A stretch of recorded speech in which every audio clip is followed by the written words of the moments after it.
Assalamualaikum warahmatullahi wabarakatuh. Yang terhormat Bapak Guntoro Barofi MKOM selaku dosen pengampu mata kuliah sistem operasi dan rekan-rekan sekalian. Di sini kami akan memaparkan materi hasil laporan kami mengenai infrastruktur komputer dalam layanan digital perbankan studi kasus Bank Jago.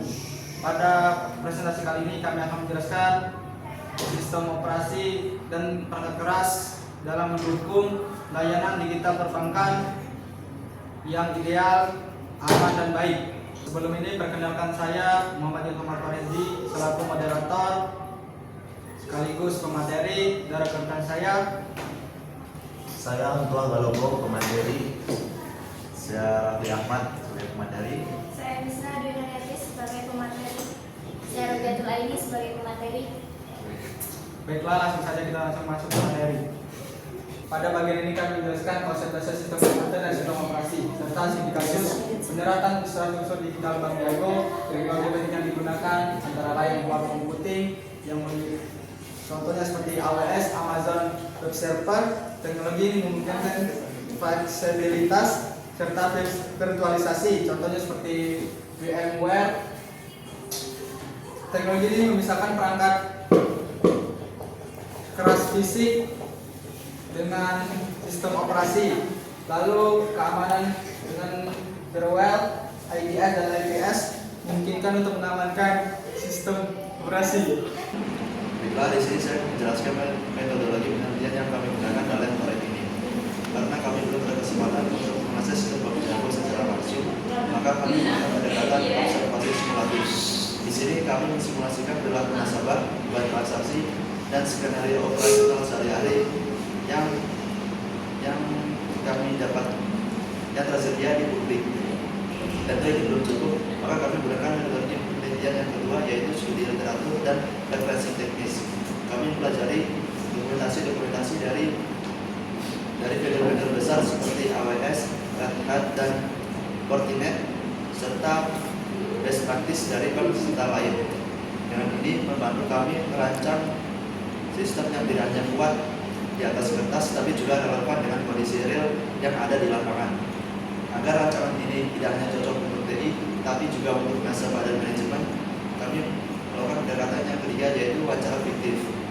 Berbasis persona berguna, kami membayangkan berbicara dengan manajer TI, customer support, bahkan nasabah yang ingin buka buku tabungan di jam 2 pagi. Tujuannya mendengarkan ekspektasi mereka, dan dari ekspektasi tersebut kami jadikan spesifikasi teknis yang konkret. Setelah semua data kami kumpulkan, kami lanjut ke tahap perencanaan sistem. Pada tahap ini kami mulai dengan analisis kebutuhan, lalu ke desain sistem, kami hitung estimasi biaya, dan kami simulasikan rencana implementasi, dan kami tutup dengan strategi manajemen risiko. Setelah kami memahami secara menyeluruh kebutuhan Bank Jago, kami masuk di bagian pertama, yaitu perancangan sistem. Pada bagian ini kami mulai dari tahap pertama, yaitu analisis kebutuhan, yang lebih dari 16 juta pengguna nasabah yang aktif, 12 juta diantaranya aktif secara tersedap. Maka beban layanan yang harus ditangani oleh Bank Jago tidak bisa diserahkan ke infrastruktur yang biasa. Kita berbicara ribuan transaksi per detik, ketersediaan layanan dari 47 tanpa downtime, dan keamanan pribadi dan finansial yang mutlak.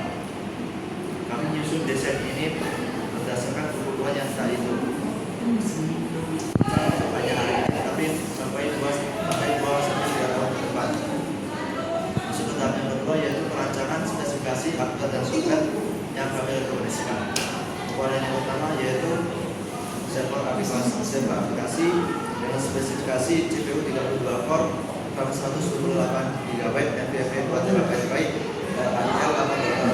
Komponen yang kedua yaitu server database dengan CPU 32 core, RAM 256 GB, NVMe 4 TB, 10 Oracle Automated SQL. Komponen yang ketiga, load balancer dengan spesifikasi rekomendasi appliance FTP atau proxy. Komponen yang kelima yaitu firewall dengan spesifikasi rekomendasi Fortinet FortiGate, NGFW, virtual atau physical. Komponen yang keenam, backup storage dengan spesifikasi rekomendasi Astra backup otomatis.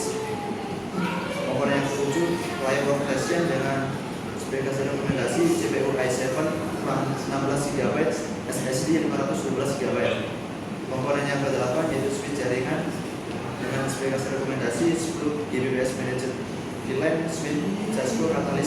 9.300.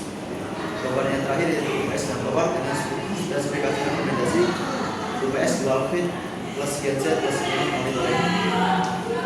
Untuk sistem operasi dan platform kami mengandalkan Red Hat Enterprise Linux RHEL 8 sebagai OS utama, Docker untuk kontainerisasi, JBoss atau Whitefly untuk middleware aplikasi web dan API,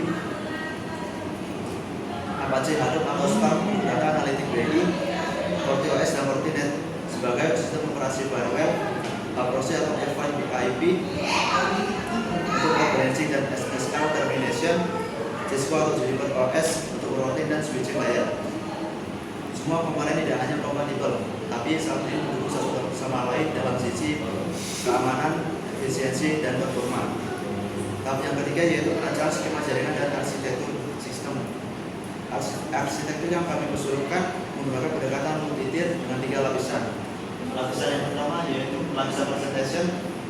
Ini adalah front-end aplikasi mobile web, customer portal, dan integrasi API. Lapisan yang kedua yaitu lapisan bisnis. Disitulah semua logika bisnis berjalan berbasis kontainer, microservice, dan load balancer. Dalam lapisan yang ketiga yaitu adalah data.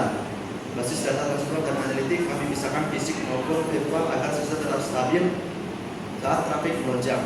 Semua dilindungi oleh firewall berlapis dan sistem segmentasi VLAN dengan zona DMZ untuk pelayanan publik, zona internal untuk data sensitif, VPN atau SSL untuk akses karyawan dari jarak jauh. Koneksi antara server dan storage dilakukan via fiber optik dengan failover otomatis dan ada load balancer untuk mengatur beban saat trafik padat. Pada tahap ini kami telah merancang infrastruktur sistem yang dibutuhkan dan estimasi biaya. Pertama, server aplikasi yang dirancang menggunakan CPU tertinggi, CPU 32 core, RAM 128 GB, dan SSD NVMe 2 TB dengan mampu menangani beban proses aplikasi yang cepat dan stabil. Lalu server database dengan menggunakan CPU 32 core, RAM 256 GB dan SSD NVMe 4 TB RAID dengan konfigurasi RAID untuk menjamin kecepatan dan keamanan data. Selain itu, dengan aspek keamanan menggunakan firewall next generation dengan vendor terkemuka seperti FortiGate, Palo Alto guna untuk mengamankan sistem dari serangan cyber. Baik, selanjutnya saya akan menjelaskan terkait rincian estimasi biaya infrastruktur yang telah kami rancang. Infrastruktur ini kami rancang untuk memastikan performa yang tinggi, keadaan sistem, serta keamanan data yang sangat krusial di dalam industri perbankan digital. Di sini ada 3 komponen. Yang pertama perangkat keras, perangkat lunak, dan jasa profesional. Yang pertama, di perangkat keras, kita mengalokasikan dana sebesar Rp720 juta untuk Dell EMC PowerEdge R750 sebanyak 4 unit dan Rp800 juta untuk Dell EMC TXT sebanyak 1 unit.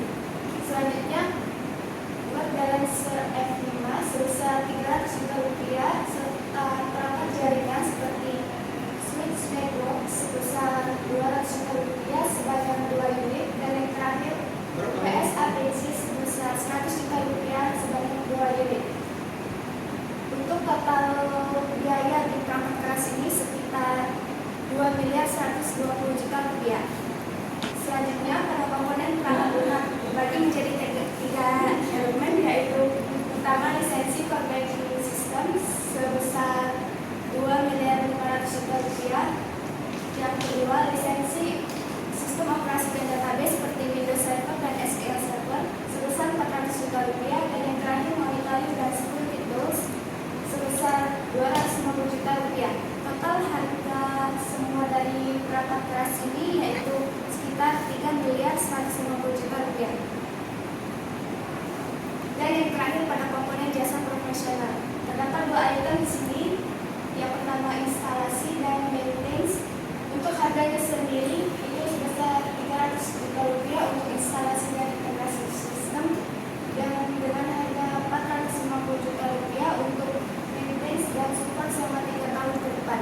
Dan untuk total jasa profesional ini sekitar Rp750 juta.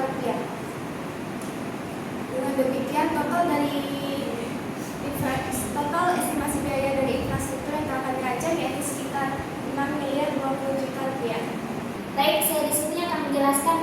implementasi dan manajemen risiko. Implementasi dirancang dalam 4 fase selama 8 minggu. Risiko utama seperti kebocoran data, gangguan sistem, dan human error dapat diantisipasi dengan mitigasi seperti load balancing. Load balancing adalah pembagian beban ke beberapa server agar sistem tetap stabil. Backup otomatis, yaitu pencadangan data otomatis agar mencegah kehilangan. Firewall canggih, pengaman jaringan modern dari ancaman cyber. Dan pelatihan staf IT, peningkatan keterampilan staf IT untuk pengelolaan sistem. Baiklah, pemaparan pada kali ini mengenai infrastruktur layanan digital perbankan mengenai studi kasus Bank Jago. Akhir kata kami ucapkan wassalamualaikum